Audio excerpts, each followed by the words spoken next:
Well, for more on this story, we can cross live to the National Assembly, where James Andre is standing by. James, Lecornu lacks a majority in Parliament, as we've said, but he's hoping that other blocs will agree to at least compromise on this bill, even if they don't agree completely. Is that likely? Well, what we have here is indeed a very, very fractured parliament, and what we have seen is the government working very, very hard to shore up support from the various political blocs here. But it's unclear what the outcome of this vote will be. There is maximum suspense here, if you will, simply because, well, as it stands, we have the extremist right wing, National Rally and left-wing, France Unbowed parties who have already made it very clear that they will vote against the bill.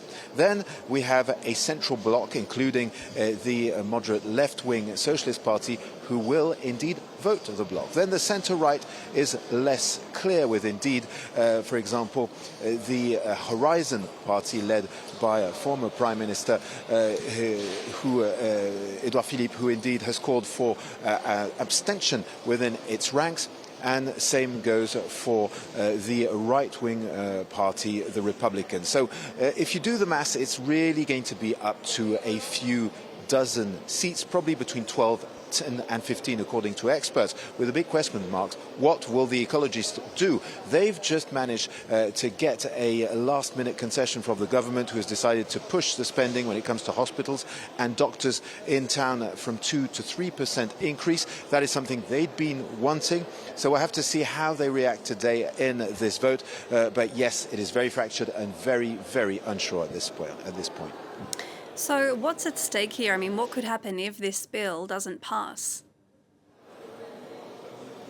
Well, as it's been very clearly explained in that package just a minute ago, yes, there is a 10 billion difference when it comes to the actual cost of not voting this bill. But then, of course, there is the political fallout, and it could be very important indeed. Now, indeed, Matignon, which is the office of a Prime Minister, has made it quite clear that at this stage, well, Sébastien Lecornu's resignation was not on the table if this bill doesn't pass, but still, he would be under considerable political pressure. And especially when you know that there is another bill, and that is the state budget that needs to be passed later down the line, and this would make that very, very complicated. So indeed, there is a lot at stake, both budgetarily but also politically. All right, James Andre, we will be checking back in with you as we get more developments from Parliament.